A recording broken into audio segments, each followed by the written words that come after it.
edition. I hope you like the background and my my Christmas jumper here. Uh, anyway, welcome to Walking Digital Corridors. This is the place where we aim to provide practical ideas to salespeople, customer success folks, anyone in a revenue generating role that is looking to walk digital corridors effectively. And essentially what that means is generate conversations with their target audience at scale, in short. And so my name's Alex Abbott. I'm the founder of Sapiro, the creator of the conversation operating system. And I'm your co-host today, along with Jordan Abbott, also known as the sales poet. Thank you for having me. I wish I got the memo about the Christmas jumper.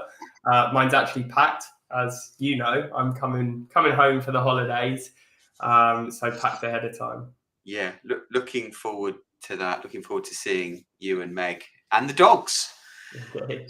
Kira and Bailey. Apologies for springing the Christmas jumper thing on you. It wasn't planned. It's just that I'm in London today meeting the DLA Ignite team for Christmas dinner. So I thought I'd try and get into the festive spirit somewhat. So today's topic is what is a synergy call and why are synergy calls important as we head into 2024. Now, I just wanted to frame that for everybody because Jordan and I have been on, let's say, a journey over the last 3 years where we have been testing various relationship building strategies using various means, emails, calling, events, webinars, social selling. We've been testing a lot. And what we found is in the last 2 years, buyers don't want to be sold to. Now, there's a surprise. and in fact, the harder we tried to prepare and put insight under our target audience's noses, the less likely we were to arrange a call with them.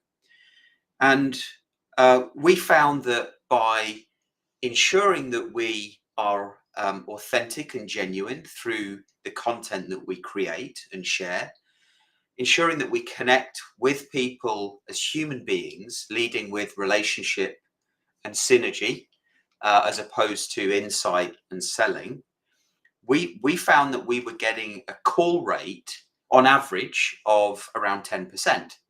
And it ranged between 7 and 13.5%, depending on who we were, because there's a number of people that we're tracking and the sales strategy that we were following. And that percentage, by the way, is the percentage of people we sit a call with from those that we ask. So I'm going to stop rambling and I'm going to ask a question to Jordan. What in your mind, what is a synergy call? Yeah. So just to, I guess, frame this, I personally am a little bit against the term synergy. Okay. Purely because I think it's one of those terms that started working for some people and then everyone jumped on the bandwagon. Yeah. And it's a bit of I think nowadays it's used by a lot of people as a bit of a cop-out within sort of messaging. That first go to, oh, do you want to jump on a call and explore synergies? So I think that it's got a bit of a stigma surrounding it. However, could that be though? Could that be because salespeople were using the term synergy call as a way to get people on the phone and then sell to them? I was just about to come on to that point. It's exactly that. It's being used by a lot of salespeople to do exactly that. It's a sort of bait and switch exercise. They say, oh, do you want to jump on a synergy call? And then as soon as they're on that call, it's, okay, how many boxes do you tick? How qualified are you? And how can I push you down that rabbit hole? Which it definitely isn't. Rabbit hole being the funnel. Yeah, exactly. Yeah. Exactly Because that. there's plenty of calls that I've been privy to whereby sellers take buyers down rabbit holes. Yeah, yeah, indeed. So I think what we need to do is sort of initially define what that synergy call is. So in my Yeah. mind, perhaps somewhat controversially for a lot of people that work in biz dev, sales dev, it's a call that I'm having that has no expectations. I'm jumping on the call kind of selfishly to learn a bit more and expand my knowledge, get to know the other person that I'm on the call with. And then, if there is genuine synergy, if there's an interest to learn more, then of course I'm going to continue the conversation. But equally, if there's not, then I'm gonna shake hands with that person virtually, and we're gonna part ways. No hard feelings. I've just got to spend 30 minutes with what, in most cases, is a pretty cool human being that I've got to know a bit better. So it's one of those things that I think it's hard to define what a synergy call is, but at its crux, it's an introduction call. Yeah. Yeah, to see whether or not you get on with the person. Yeah. I think it's important to add that from our own experience, we've found it far easier to arrange synergy calls with our target audience, even when they might suspect they're going to be sold to. We hold fast at the fact that this is simply me wanting to network with you because, after all, that's what networking is about. And LinkedIn wouldn't work if there was no sort of power of reciprocation between two or more people. Yeah. And so, to your point, it really is. And I'm going to come on to another question here. Yeah. What is a synergy call? I think back to that question. It's and how does one manage a synergy call effectively? When you join the call, two people join the call. I think to have a good synergy call, the first thing you should say is, great to meet you. How are you? Tell me a bit about yourself, and encourage conversation. And I find two things happen when you do that. One is you naturally flow into conversations because, being curious about the other person, you ask additional questions as they're talking. The other thing that happens is you come to sort of this natural conclusion where they feel like they've finished telling you about themselves, and they're conscious of time, and then they ask you, oh, well, that's enough that's enough about me, tell me about you. And then that gives you an opportunity to tell your story, not sell, but just tell your story. And I think it's worth having your story ready, pre-preparing what your story is, so that you tell them a bit about you so they can get to know you.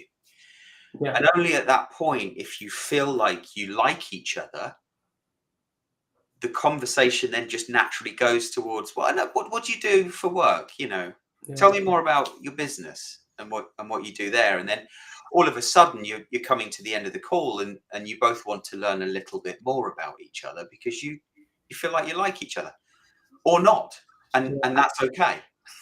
Yeah, yeah, indeed, indeed. I think that's it's at that point, as you mentioned, it's crucial to have your story prepared, because it's all too easy for salespeople, I think, to then fall into talking about the business and the features and the benefits of their solution.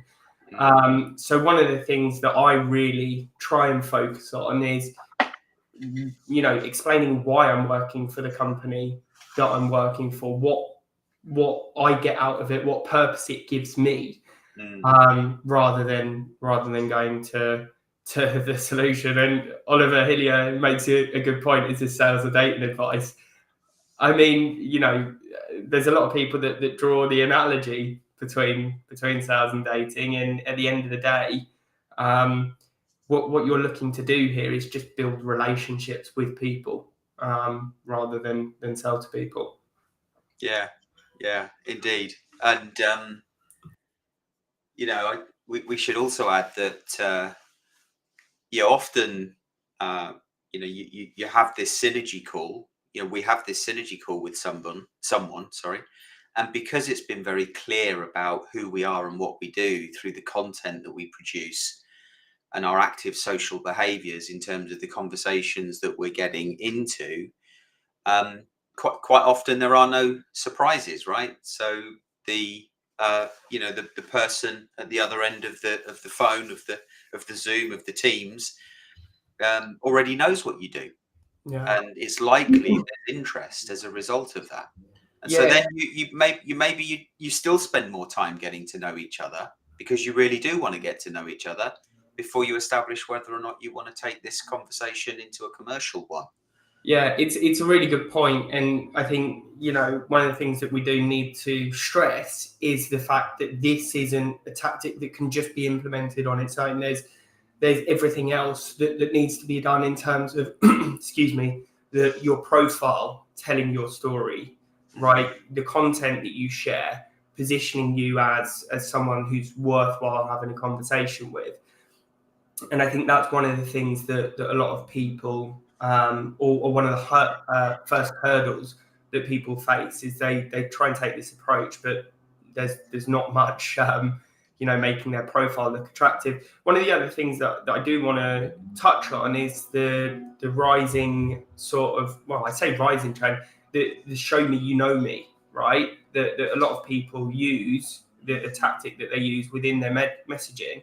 Essentially what we're doing here is, or at the core of that show me you know me, it's curiosity that's driving that, and it's also curiosity that's driving this and how effective it can be. And apologies if any background noise is being picked up. Fine. Someone's blowing the leaves, and it's bloody noisy. Yeah, we should get them on next time. Good. All right. Well, we're coming towards the end of this week's show, and so running out of time for many more questions. I want to take the opportunity to thank those that are making comments. For us, that's what this is all about. Jordan and I really do feel quite passionate about helping others learn how to walk digital corridors effectively. It's a term that we're trying to coin. We're working on our own personal brands, as you can see. I'm the bearded sales guy, and Jordan is the sales poet. You can find us on pretty much all socials. So if you haven't yet connected with us there, please do. I'd love to chat with you, and I'm sure Jordan would too. Any final comments, Jordan, before we close? Anyone that might still be skeptical about the value of a synergy call? Well, I think, look, there's skepticism within prospects, and we all receive it. Are you going to bait and switch me? I think as long as your intentions are pure, then it's a case of just understanding that there is that skepticism, and just remaining true to what you're trying to achieve. For me, it's getting to know people and building my relationships and learning about other people and what they do. So when I do receive those messages, it's a case of okay, that's fine. Perhaps in the future we'll chat. But yeah, it's really about identifying, okay, what are you trying to achieve singularly as a human being, rather than, okay, this is going to help me hit my number, which it will inadvertently. But by having that, okay, this is going to hit my number, it does feed through on those calls. So it's all about really being true to your intentions. Yeah, brilliant. And if anyone does want to learn more, I've recently set up a Substack, www.beardedsalesguy.social. Join me there for some free content. I'm also putting out premium content if you're interested. And so this is Walking Digital Corridors, the 12th episode of season 1. Next week, I think, will be our 13th and final episode for the season, unless Jordan wants to continue through the Christmas period, perhaps in front of our Christmas dinner. Who knows? Thank you for listening, and have a great week, folks. See you next week.